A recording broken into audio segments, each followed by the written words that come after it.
Hi all. ഇന്ന് നമ്മൾ ചർച്ച ചെയ്യാൻ പോകുന്നത് പബ്ലിക് സെക്ടർ അണ്ടർടേക്കിംഗ് അല്ലെങ്കിൽ PSUs കുറിച്ചാണ്. യഥാർത്ഥത്തിൽ PSUs എന്ന് പറഞ്ഞാൽ എല്ലാവർക്കും എനിക്ക് അറിയാവുന്ന പക്ഷേ എങ്കിലും ഞാൻ പറയുകയാണ്. ഗവൺമെന്റിന്റെ ഈ പറയുന്ന ഇൻസ്റ്റിറ്റ്യൂഷൻ തന്നെയാണ്, അല്ലെങ്കിൽ ഗവൺമെന്റിന്റെ കമ്പനിയാണ്. കാരണം ഇതിന്റെ 51% കൂടുതൽ ഷെയർ ആരുടെ തന്നെയാണ്, ഗവൺമെന്റ് തന്നെയാണ്. പിന്നെ ഇവിടെ എഞ്ചിനീയേഴ്സിന്റെ ജോലി വെച്ച് നമ്മൾ പറയുകയാണെങ്കിൽ വളരെ സെക്യൂറും കോമ്പറ്റീറ്റീവ് ആയിട്ടുള്ള സ്റ്റേബിൾ ആയിട്ടുള്ള ഒരു ജോബാണ് എന്ന് പറയാൻ നമ്മുടെ ഗവൺമെന്റ് കൊടുത്ത ജോബ് തന്നെ. പക്ഷെ ഒന്നുണ്ട്, സാധാ ഒരു ഗവൺമെന്റ് ജോലി പോലെ ഇവിടെ എന്താ പറയുന്നത്, ഒരു എന്തെങ്കിലും ജോലി ചെയ്യല്ല, വളരെ സിസ്റ്റമാറ്റിക് ആയിട്ട് ജോലി ചെയ്യേണ്ട സ്ഥലങ്ങൾ തന്നെയാണ്. വളരെ എന്താ പറയുന്നത്, അതിനൊരു നമുക്കൊരു ടാർഗറ്റ് ഉണ്ടാവും. അതേപോലെ തന്നെ വളരെ സിസ്റ്റമാറ്റിക് ആയിട്ട് വർക്ക് ചെയ്യേണ്ട സ്ഥലം തന്നെയാണ്.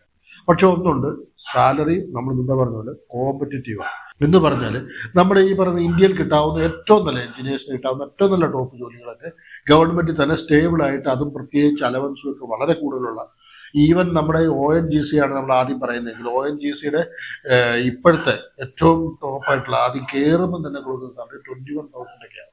അതും പ്രത്യേകിച്ച് അത് ONGCയിലൊക്കെ ഏറ്റവും കൂടുതൽ എടുക്കുന്നത് നമ്മുടെ ഈ പറഞ്ഞു വന്ന ഡിപ്പാർട്ട്മെന്റ് അപ്ലൈഡ് ഇലക്ട്രോണിക്സ് ആണ്. അപ്പൊ ഞാൻ പറഞ്ഞു വന്നത് അവർക്ക് കോമ്പറ്റീഷൻ കുറവാണ് എഞ്ചിനീയറിംഗിൽ. അവിടെ 100ന്റെ അകത്തൊക്കെ അല്ലെങ്കിൽ 1050ന്റെ അകത്തൊക്കെ വരാൻ സാധിച്ചാൽ ONGC തന്നെ കിട്ടാൻ എല്ലാ വർഷവും റിക്രൂട്ട്മെന്റ് നടക്കാറുണ്ട്. അതിന്റെ ഒരു പ്രത്യേകത എന്താണെന്ന് ചോദിച്ചാൽ, വേറെ പ്രത്യേകത വെച്ചാൽ 6 മാസമൊക്കെ ജോലി ചെയ്താൽ മതിയാവും. ഈ 6 മാസം അല്ലെങ്കിൽ 6 മാസം ജോലി ചെയ്തതിനു ശേഷം വീണ്ടും 6 മാസം അവധി, അല്ലെങ്കിൽ അതേപോലെ തന്നെ ഒരു മാസം വർക്ക് ചെയ്ത് വീണ്ടും അടുത്ത ഒരു മാസം അവധി, അങ്ങനെ ഒരു രീതിയിലാണ് അവിടെ വർക്ക് ചെയ്യുന്നത്. അല്ലെങ്കിൽ ഒരു മാസം തന്നെ 15 ദിവസം വർക്ക് ചെയ്യുക, 15 ദിവസം അവധി, ഓൺഷോറും ഓഫ്ഷോറും ആയിട്ട്. അപ്പൊ എനിവേ ഒരു കാര്യമുണ്ട്, ഇവിടെയെല്ലാം വർക്ക് ചെയ്യുന്നത് യഥാർത്ഥത്തിൽ റിയൽ എഞ്ചിനീയർ ആയിട്ട് തന്നെയാണ്. അവിടെങ്കിൽ ഞാൻ ഉദ്ദേശിക്കുന്നത്, നമ്മൾ എപ്പോഴും എല്ലാവരും ചോദിക്കുന്നത് എന്താണ് ഈ റിയൽ എഞ്ചിനീയർ. നമ്മുടെ പണ്ട് കാലത്ത് നമുക്ക് കിട്ടിക്കൊണ്ടിരുന്ന ഒരു റെപ്യൂട്ടേഷൻ ഉണ്ടായിരുന്നു ഒരു എഞ്ചിനീയർ ആയിട്ട്. അതേ റെപ്യൂട്ടേഷൻ കിട്ടുന്ന ഏത് ജോലിയിലും നമുക്ക് റിയൽ എഞ്ചിനീയർ എന്ന് പറയാം. അപ്പൊ ഈ ഒരു പോസ്റ്റ് ഒക്കെ ഉണ്ടല്ലോ, really you are living with your engineering എന്താ പറയുന്നത് സബ്ജക്ട്സ്, അല്ലെങ്കിൽ എഞ്ചിനീയറിംഗ് ലൈഫ്സ്. അവിടെ നിങ്ങൾക്ക് നിങ്ങളുടെ പഠിച്ചതുമായിട്ട് ബന്ധപ്പെട്ട ഒത്തിരി കാര്യങ്ങൾ കാണാൻ സാധിക്കും, ഒത്തിരി കാര്യങ്ങൾ ചെയ്യാൻ സാധിക്കും, ഒത്തിരി കാര്യങ്ങളിൽ നിങ്ങൾക്ക് പുതിയ പുതിയ കാര്യങ്ങൾ പഠിക്കാൻ സാധിക്കും.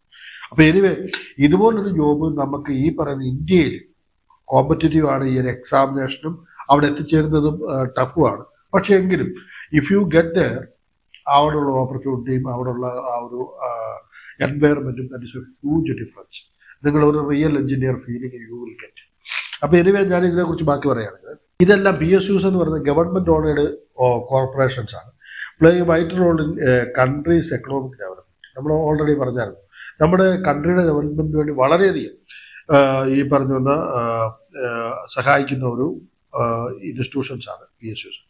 അവിടെ നമുക്ക് ഒരു സ്റ്റേബിൾ കരിയറും ഒരു കോമ്പറ്റീറ്റീവ് സാലറി പാക്കേജസും കിട്ടാറുണ്ട്.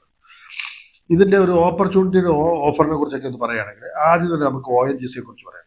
ONGC എന്ന് പറയുന്നത് India's largest oil and gas exploration and production കമ്പനിയാണ്. ഇത് ഡൈവേഴ്സ് ഓപ്പർച്യൂണിറ്റി ബിടെക് ഗ്രാജുവേഷനോട് പെട്രോൾ എഞ്ചിനീയറിംഗ്, മെക്കാനിക്കൽ എഞ്ചിനീയറിംഗ്, ഞാൻ ഇപ്പോൾ പറഞ്ഞ പോലെ അപ്ലൈഡ് ഇലക്ട്രോണിക്സ്, ഇലക്ട്രിക്കൽ എല്ലാവർക്കും ഉണ്ടാവും. രണ്ടാമതൊരു PSUസിനെ കുറിച്ച് പറയുകയാണെങ്കിൽ ഭാരത് ഹെവി ഇലക്ട്രിക്കൽ ലിമിറ്റഡ്. ഞാൻ വളരെ എളുപ്പമുള്ള ഈ പറഞ്ഞു വന്ന ബെല്ല് എന്നാണ് നമ്മൾ പറയാറ്. വളരെ എളുപ്പമുള്ള കാര്യങ്ങൾ മാത്രമേ പറയുന്നുള്ളൂ. BEL is a leading manufacture of a power generation equipment and industrial system. BTech student can find a rewarding career in area like a mechanical, electrical and civil engineering. National thermal power plant NTPC, largest energy ഈ പറഞ്ഞ produce ചെയ്യുന്ന ഒരു സ്ഥലമാണ്.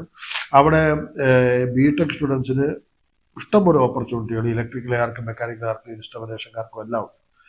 ഈ പറഞ്ഞു വന്ന ഇവിടുത്തെ ഏറ്റവും ഇമ്പോർട്ടൻ്റ് ആയിട്ടുള്ള ഇതെന്താ ചോദിച്ചാൽ, ഇവിടുത്തെ ഈ പറഞ്ഞു വന്ന ഓൺ ആൻ ആവറേജ് സാലറി എന്ന് പറയുന്നത് അറൗണ്ട് 15 lakhs to 20 lakhs ഒക്കെ ആ ഒരു റേഞ്ച് വരുന്നുണ്ട്. വിത്ത് അഡീഷണൽ പെർക്സും ഒക്കെ വരുന്നുണ്ട്. ഈ പെർക്കൂടെ ചേർത്താണ് ഞാൻ ഏകദേശം ഒരു 20 lakhsന് അടുത്ത് ഈ പറയുന്ന വർഷത്തിൽ വരുന്നുണ്ട്. With medical benefits and performance ബോണസും എല്ലാം ഇതിനകത്തുണ്ടാവും.